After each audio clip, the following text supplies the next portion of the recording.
Edge designations, CFA level 1, pre-reading, economics, learning module 5, monetary and fiscal policy.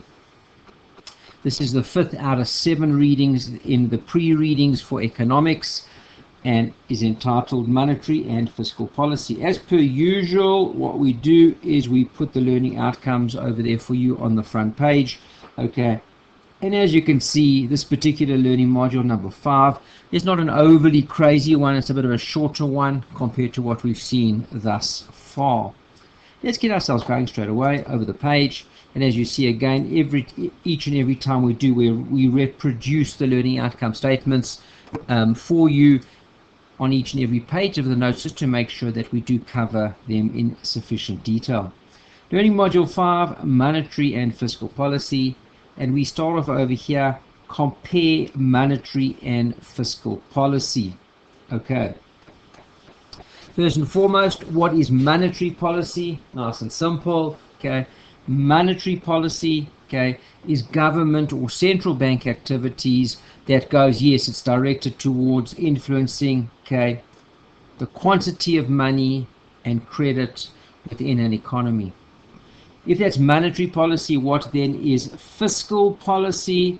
Okay, I'm not sure if this is such a nice word, but hey, fiscal policy is the manipulation by government of how it spends its money, taxing and borrowing activities, okay, hopefully for the purposes of promoting economic growth, full employment, and price stability then within the economy.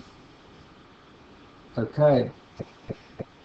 Important to note, of course, guys, that government spending, on the one hand, okay, can be financed, and on the other, created by raising taxes or borrowing. So there's different ways, and obviously government has got to make the decisions that are appropriate for them and appropriate for the economy in order to be able to stimulate the economy, but they do have various techniques available to them to be able to do that.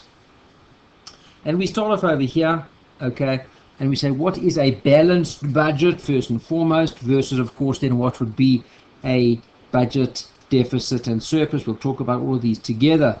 Okay, when the government, first of all, a balanced budget, okay, current government revenue, and again, how does the government generate revenue? Taxes, fees, and any other source that is available to them, okay, is just equal to the spending. Obviously, unlikely to have an exactly balanced budget that the spending and the money that the government receives in matches each other perfectly. Okay, we ask ourselves, what is a budget deficit? Okay, and that's on the other side.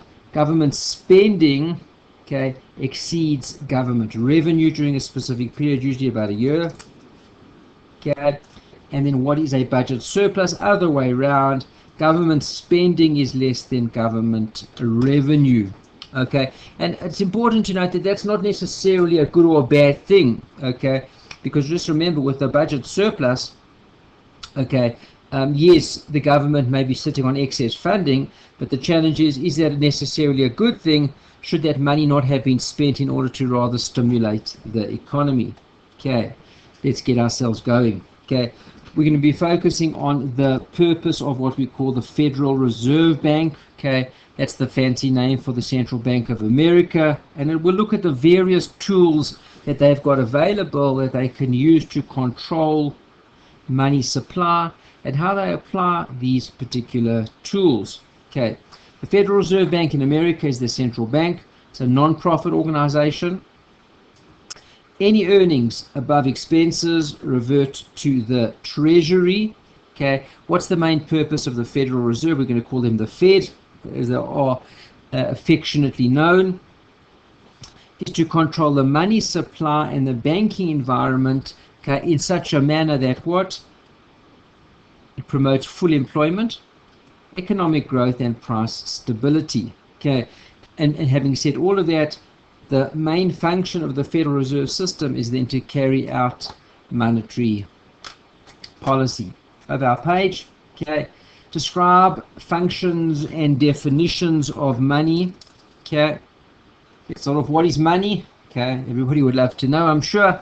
In an economy with money, okay, but without promissory notes and fractional reserve banking, okay, if we took that out of the picture, yes, money becomes quite easy to define, and it's really the total amount of gold and silver coins in circulation or things like that. Okay, where we now move to what we call the money creation process, okay, that we need to broaden our definition of money, and we're going to include in there notes and coins in circulation as well as bank deposits. And just a nice general term for money, any medium that can be used to purchase goods and service. And obviously we don't deal with it much over here, but the question begs the question, where would Bitcoin fit in over here?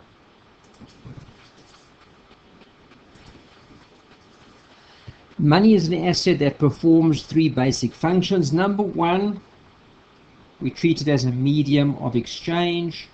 Two, a store of value. And three, provides society with a convenient measure of value and a unit of account. Let's start off with money as a medium of exchange.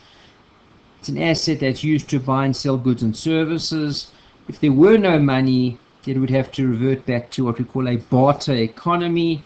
Okay, money promotes trade, simplifies and reduces the cost of transactions by allowing people to specialize in producing what they are best at producing.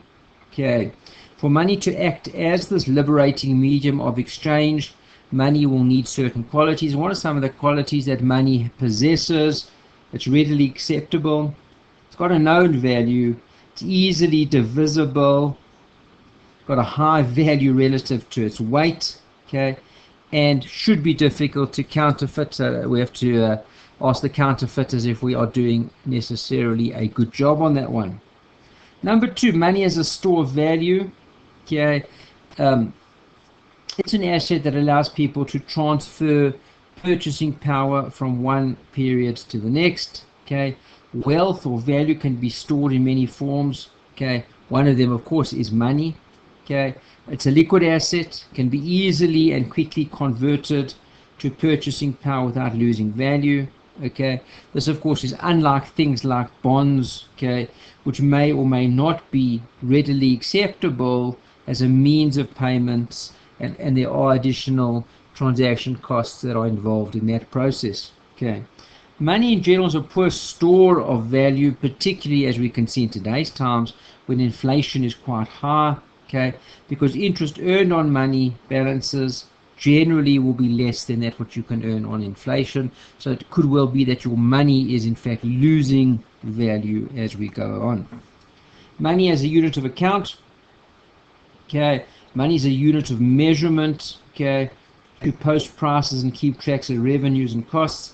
It's like a measure. Everybody knows, well, if you've got $100, the people can say, well, we know what that $100 means.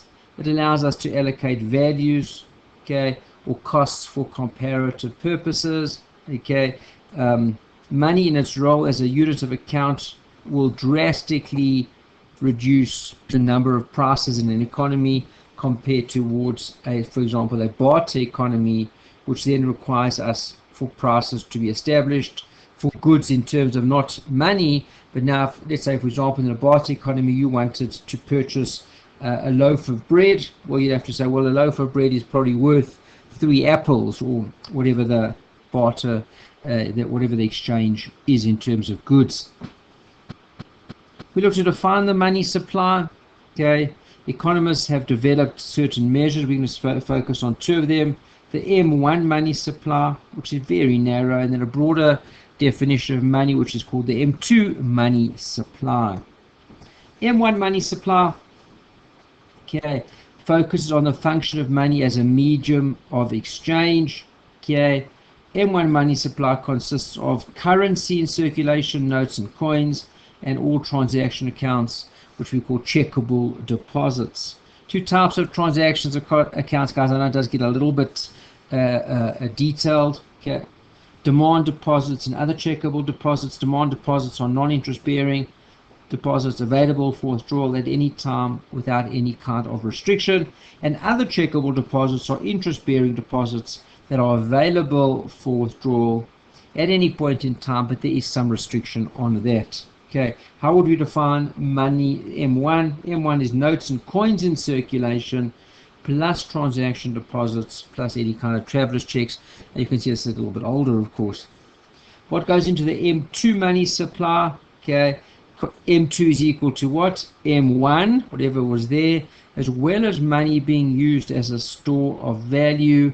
But when we say that, that kind of store of value is one that can easily be converted, okay, into a form that can be used to make payments. Okay.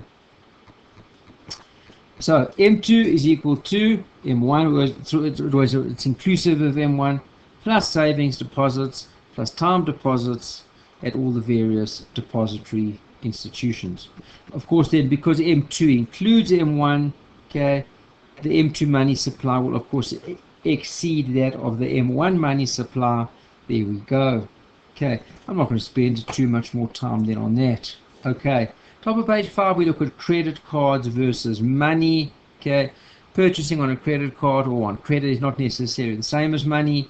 Money is an asset that provides the holder of that money or the bearer with future purchasing power. Credit cards, they're liabilities. It's important to remember. Okay, yes, they're a convenient method of acquiring a loan from a bank or financial institution that, of course, undertakes to make payment for your purchase. Okay, everybody comfortable? We start over here, the next learning outcome statement, explain the money creation process. Okay, a crucial development in the history of money was what we call the promissory. Now look at the words. Okay, individuals began leaving all their excess gold. This is very, very early stage, of course, guys, with goldsmiths, and the goldsmiths would look after the money for them. Okay, but how do they know that the money was safe, or sorry, that the gold was safe at the goldsmiths? The goldsmith would give a deposit, give him a receipt to say this is how much gold you deposited with me. Okay, in taking in other people's gold and issuing these what we call depository receipts, this later became known as a promissory note. Okay, and became very clear to the goldsmiths and the early banks. Okay, that what did they figure, and it didn't take them too long, obviously being in business for a bit, that nobody would withdraw all of their what we call vault, we now call it vault cash or vault gold, okay, all at the same time. Okay, and then this presented itself with an opportunity. Individuals were willing to buy and sell goods and services with these notes. Okay, the majority of the gold that backed the notes, where did that sit? Well, that if you actually went to the vault, you would find the gold there. Yes, its ownership would change over time, but there we go. Now, a certain amount of the gold not being withdrawn or used for commerce purposes, what could you do? Well, let's lend it out to others at a rate of interest. And this was the very early stages, guys, of money creation. Okay, you realize that, hold on a second, I don't need everything to be backed by the gold. Unlike that everything will be pulled out at the same time. There we go. So let's see what we've got. And this was the early stages. The process of money creation is a crucial concept for us to understand the role that money plays in the economy. Okay, and it all depends on the amount of money that banks keep in reserve. Remember, we said that they don't need to keep all of the gold in reserve, all the money in reserve to meet withdrawals from its customers. Okay, we call that the fractional reserve banking. It means that, yeah, at any point in time you go to the bank and no, not all the money is always going to be there. Okay, some of the money they say, well, hold on, we don't think that our customers will withdraw all of the money at one particular point in time. So what we're going to do is we're going to keep a little bit available in case the customers come and make a withdrawal. But yes, a lot of it, what we're going to do is we're going to put a lot of it on and we're going to lend that amount out. That's called the fractional reserve banking. Required reserves, that's the minimum amount of reserves that a bank has to keep by law in order to back up its deposits, just in case there are withdrawals.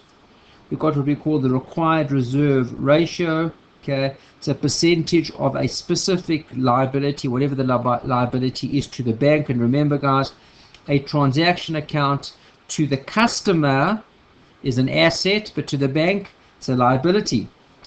Because remember, the customer can come and withdraw that at any point in time. Excess reserves, These are reserves that exceed the legal requirement. Nice and easy.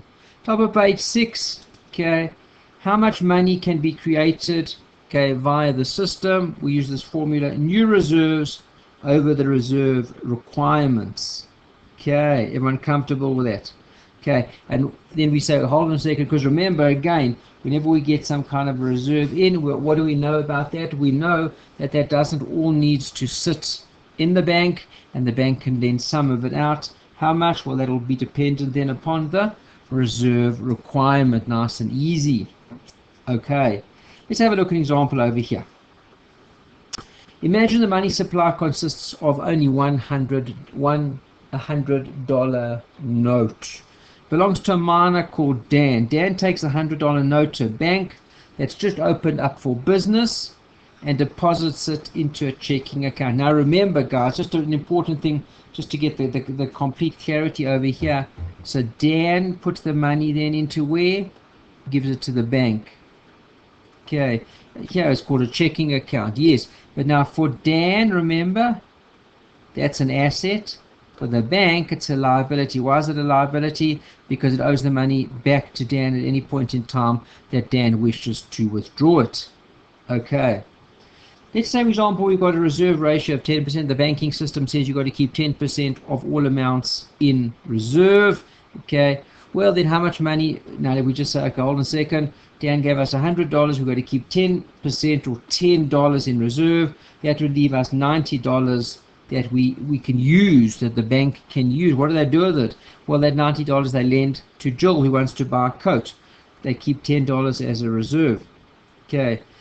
Jill can buy goods and services then to the value of $90, and Dan can buy goods and services to the value of $100. Okay, why? Because he's still got $100 in his account. Okay, so Jill's purchasing power is $90. Is everybody comfortable with that? Because that's the money that we lent to her. And Dan has got, of course, he's still got his $100 purchasing power. In other words, money supply is $190. Now what happens? Jill buys the coat. Okay, and for $90 from Mary. Mary puts the money in the bank. Now the bank's got another $90 from who? From Mary.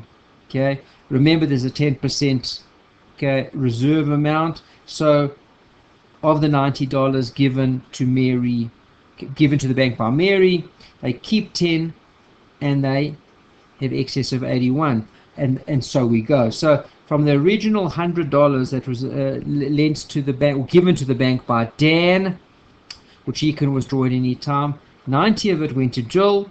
Jill then bought a coat. 81 then could be used. Also further, new money supply is 271. So this process of lending money, spending money, and depositing money will keep on going, and it can become, actually, if you look at the process, okay, you see, well, hold on a second, how much money have I really got in the bank at any point in time? And it all, of course, depends on the reserve requirement, but it can actually be a little amount relative to the total amount of money that can be withdrawn at any point in time, which is a little bit, I suppose, of a scary thought. Okay, let's have a little example over here, guys, of excess reserves. Okay, our reserve requirement, let's say, is 25%. The bank has cash deposits of 40 million and demand deposits of 100 million. How much extra can the bank lend out? Well, they've got cash deposits of 40 million. Okay, demand deposits of 100 million with a 25% reserve requirement.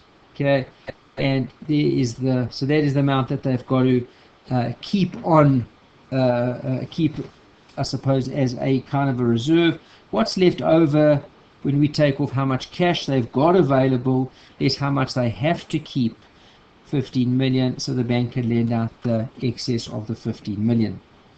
Okay, we talk about the deposit expansion multiplier. Okay, this is the amount by which an increase in reserves will increase the monetary supply. So if I decide to increase or decrease reserves, it's important to note that that can have a massive impact then on the money supply. Okay, and let's have a look over here. Okay, we start off here, and let's do this then by way of an example. Okay, First, just to note, of course, there's a difference between the potential deposit expansion multiplier and the actual deposit expansion multiplier, which we're going to talk about now, just to keep that in mind. Okay. Money supply. Imagine a person deposits $100. Okay. Dug up in a tin in his backyard. He finds it. Okay, lucky guy. He's been doing some renovations in the back of his garden, and he finds $100. He gives it to the bank. Okay, the bank's reserves have now increased by $100. Let's assume a required reserve ratio of 80%. What would that mean? Okay, how much can the money supply increase by? Okay, it's really just the inverse of the required reserve ratio. So if you have to put into your calculator 20% and then go 1 over x, which is the inverse, we'll see it can increase by 5 times. In other words, $100 with a 5 times increase in the money supply gives us then $500. Okay. Let's have a look now at the potential. Okay, this is an important word. Okay, versus the actual deposit expansion multiplier. The potential deposit expansion multiplier, in other words, how much things can increase by, is the maximum increase in the money supply as a result of new reserves entering into the banking system. The actual deposit is often less than that for the following 2 reasons. Number one, if a person borrows $90 from the bank and only spends 60 of it, or he doesn't spend every penny that he borrowed from the bank, he keeps the remaining amount at home in a cookie jar. Okay, what's going to happen now? Yes, the bank's reserves don't increase by 90, only by the 60. Okay, can everyone see that though? Okay, and it's important to note then that the final increase is less since some money remains also outside of the circulation of banks. Okay. Also remember, guys, some banks fail to loan out all their excess reserves. They say, yes, we know we've got excess reserves, but we're not going to lend every single penny of it out for many reasons. Okay. Let's say, for example, a bank's got a 10% required reserve ratio. A deposit of $100, okay, requires the bank to withhold 10. Excess reserves of 90 are created, which can be loaned out. What if the bank decides not to lend out 90 but only 50? Again, we see over here, okay, the impact of that we won't get the full actual multiplier. The potential is there, but we're not going to get the full actual deposit expansion multiplier because the bank does not lend the full amount out. Okay. Generally, guys, banks usually maintain excess reserves of less than 1% of their total reserves. Most reserves, therefore, are lent out. Okay, and just to conclude, banks can manipulate monetary supply by open market operations, its official policy rate, and actions within the repo market, and they can manipulate reserve requirements. And I think we've spoken about number 3 quite a bit thus far. Let's have a look, top of page 8. Okay, describe theories of demand and supply of money.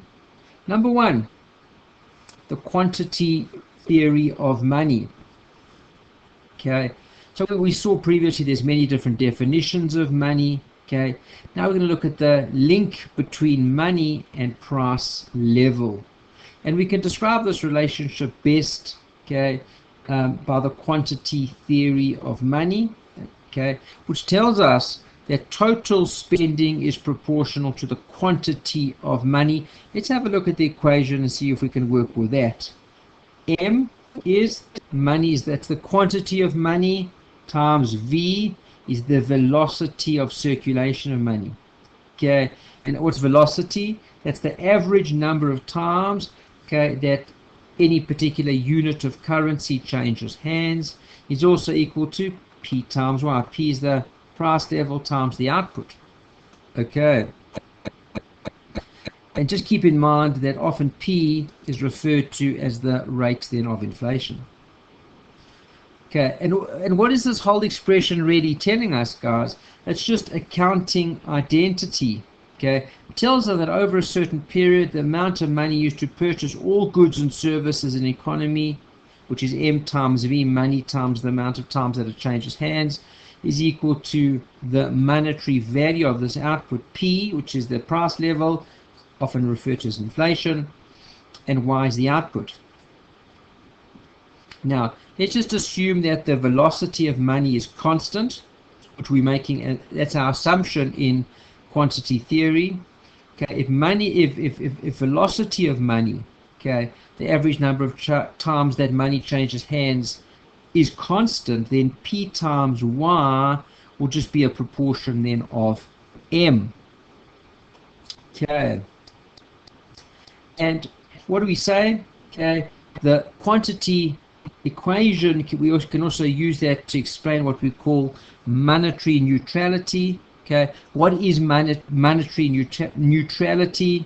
If this particular concept called monetary neutrality does hold, an increase in the monetary supply of M would not, it's neutral, will not impact Y, the real output, or the V, the velocity at which it changes hands. Why? Because real output is not affected, it's neutral.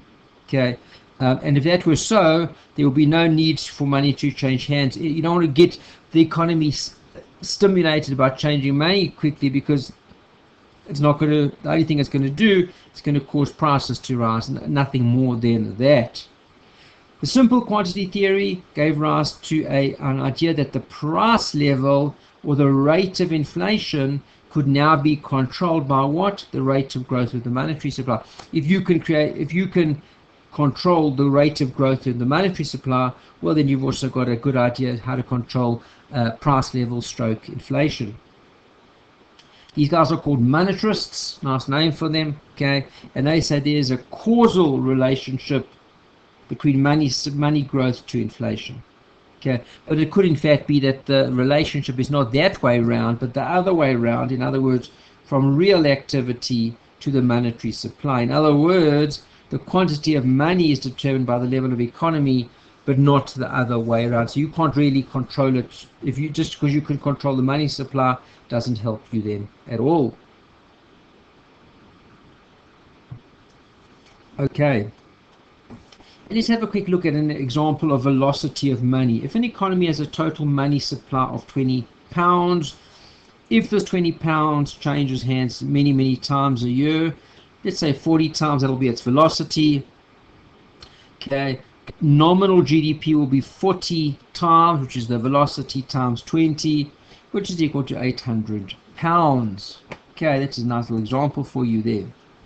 Okay, we now look at increase in the velocity of money. Where does that come from? That can arise from an increase in the expected inflation rate. Okay, high inflation will generally lead to higher interest rates and higher velocity as well. The demand for money, okay, three basic motives for holding money: the transaction motive, precautionary motive, some kind of an emergency, and the speculative money, also referred to as the portfolio demand for money. Okay, there we go. Here we have the cost of holding money. Money is the most liquid form of wealth, okay, but the challenge with money, if you're just holding money, it earns very low rates of interest. Okay, so what would we say then? Holding money has got a very high opportunity cost, because remember, you could have put that money elsewhere and got better returns. As interest rates increase, people would rather hold interest earning bonds than money, which doesn't give you much return on the money. Therefore, the demand for money falls, okay, and the demand curve would be downward sloping, being an inverse relationship between the demand for money and interest rates, because as interest rates rise, let's just make sure we've got that equation, that relationship right. As interest rates rise, money demand falls. And why is that? Well, because you would take your money and you'd put it onto bonds and things like that, where you can earn a much higher return. Okay, and this is obviously here the demand for money curve there. Oops, My apologies. There is your interest rate, and there's your quantity. Now what happens? As the interest rate goes up, okay, what do you generally find? You can see the quantity as my rates goes up. Look at my quantity. Okay, it tends to fall, doesn't it? Okay, why? Okay, and over there, very, very high level of interest rates, my quantity is very low. Low interest rates, yes, my quantity does tend to rise over there. Okay, shifts in the demand curve for money. A change in nominal GDP will shift the demand curve. If the price of products increase, we'll start with that one first, then at any interest rate, the demand for money will increase and the demand curve shifts to the right. And obviously, conversely, the same thing would apply.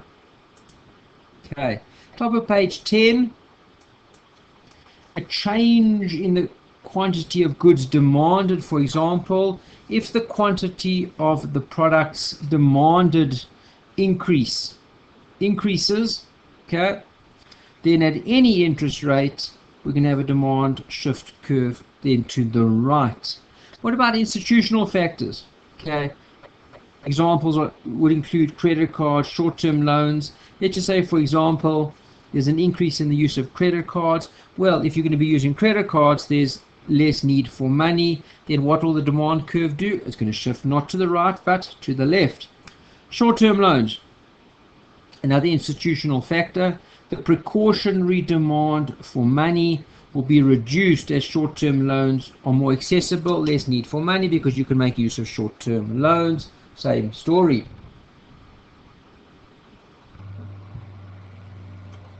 Okay, now we look at the supply of money. Look at this curve. Okay, the supply curve of money is vertical. Can you see that over there? We're giving you two over there.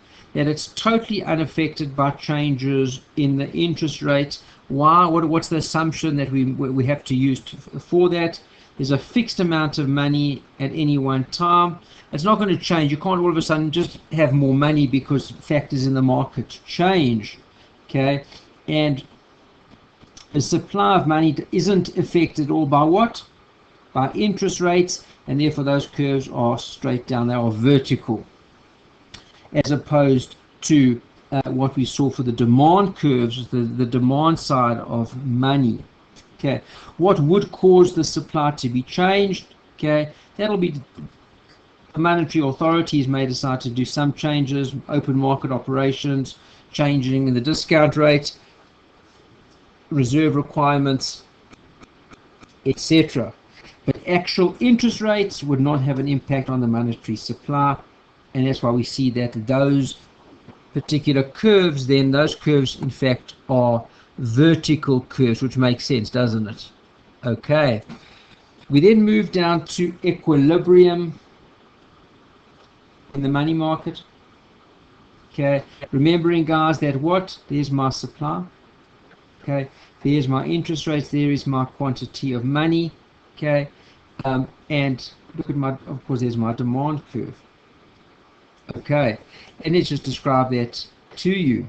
Okay, now equilibrium occurs when people are willing to hold money as supplied by the monetary authorities at the prevailing interest rates. In other words, what would we say to you? That the supply of money equals the demand for money. Okay, and that's at RE, so I should have put this all on the same page. Okay, but if we go back over there, that would happen at point IE. Let's go back. It's over here. Oh, let's change our color. And that's equilibrium, isn't it? Okay. Over the payback over again. Okay, people are not willing to hold all the money supplied by the monetary authorities as money balances. Okay, and they demand high interest earning assets like bonds. If they start to demand bonds, which will give them higher interest rates, that'll increase the price of bonds, which will reduce their yield, drive R2 down towards RE again, and yes, we will achieve equilibrium then again. Okay, disequilibrium will also occur at the interest rate R3. Okay, people hold more money balances than they are willing to supply. What will happen then? Then there's a low demand for bonds. Okay, that'll reduce their prices, but their yield on the particular bond will then go up, and it will restore equilibrium back to point IE again. There are economists that believe, okay, that the long run impact of an exogenous increase, exo is external in the monetary supply, will also increase the aggregate price level or inflation. Okay, we've seen that before. However, this particular phenomenon, okay, where we increase the money supply, okay, is thought in the long run just ready to lead up to an increase in inflation, but leaving output and unemployment unaffected. The only thing that it does, we spoke about this a little bit earlier in terms of money neutrality, it doesn't have any impact. So you want to try and increase the money supply. It has no impact on output, has no impact on employment. All it does is it drives inflation upwards, and I think we see that to an extent in today's times. Okay, describe the Fisher effect. The Fisher effect is related to what we call the concept of money neutrality, that if you just pump money into the economy, it's not necessarily going to do very much for the economy other than just raise prices. Okay, so Fisher says that the nominal rate is equal to the real rate plus expected inflation. And there's your nominal rate, your real rate, and there's your expected. According to money neutrality, over the long term, the money supply, okay, should not affect the real interest rate, okay, but will have a certain impact, and a big impact then on inflation as well as inflationary expectations. Okay, we see over here, investors, as we know, can never be sure about the future value of future variables such as inflation and real growth. Now, because we cannot be sure, we demand a certain risk premium for the use of our money. Do investors. The greater the uncertainty, the greater the required risk premium. So basically, nominal rates really comprise the following components: a required real return, a component that compensates for expected inflation, okay, and a risk premium to compensate them for the uncertainty. Top of page 12. Okay, contrast the costs of expected and unexpected inflation. We look at the costs of expected inflation, the level of inflation that we expect in the future. Unexpected inflation, okay, is inflation that we experience that's below, doesn't have to be only above, but it's below or above what we expected. We call that an inflationary surprise. Okay. On a micro level, high inflation means businesses always are changing their prices of their goods and services, which we call menu costs or shoe leather costs of inflation. Okay, as inflation rises, people tend to hold less cash. Okay, and that's why it's called shoe leather, because what are you going to rather do? Prices are high, so you wear out your leather, you keep your shoes for longer. Okay, okay, and what does it mean to wear out your shoe leather? An interesting concept. Another nice word for that is to wear out the engines of your car, because you keep going to the bank to withdraw the cash. Okay, but again, this is a bit of an older argument. Okay, and of course it was used to demonstrate just how bad, okay, inflation was. In a modern economy with internet and transactions becoming more and more cashless, okay, costs associated with inflation then are lower than they were in the past. However, all prices, wages, salaries, rents, etc. are not indexed, okay, in which case economic agents, okay, really do need to think about inflation a little bit more seriously. Okay. Unexpected inflation is most costly because inflation that we can anticipate and we know about, we can factor that into wage negotiations, we can price it into business and financial contracts. When inflation turns out to be higher than what we expected, okay, borrowers benefit at the expense of the lenders, because in fact the real value of the borrowings tends to go down, tends to decrease. Okay. On the other side, when inflation is lower than anticipated, the lenders benefit then at the expense of the borrowers because the real value of the payment on their debt rises. Okay. It's also possible that inflation uncertainty can exacerbate an economic cycle, okay, because people don't really know what's going to happen into the future. Over the last few decades, the consensus among economists is that unanticipated and high levels of inflation do have an impact on employment, investment, and profits, okay, and on a macro level, it's become more and more important then for us to be able to control inflation. Top of page 13, expected inflation gives rise to menu costs and shoe leather costs. And remember, the shoe leather costs of people wanting to wear out their shoes. Okay, they'll keep them for longer, but they wear them out. Why? Because they keep on running to the bank to withdraw the cash. We said there was an older argument. Unanticipated or unexpected inflation will give rise to inequitable transfers between borrowers and lenders. Someone's going to lose. Remember, unanticipated inflation, it might be higher than expected or lower than expected. Depending on which it is, will be an impact then on borrowers and lenders, as we saw on the previous page. Give rise to risk premiums in borrowing rates and price of other assets, and reduce the information content of market prices. This then brings us to a conclusion of Learning Module 5, Monetary and Fiscal Policy. On page 14 over there is a nice little summary there for you. And as per usual, we always ask you to go back to the beginning of the learning module. Do take a look then again at the learning objectives now that you are done with a particular reading, just to make sure that you are familiar then with what was in the particular reading and are able to handle its contents.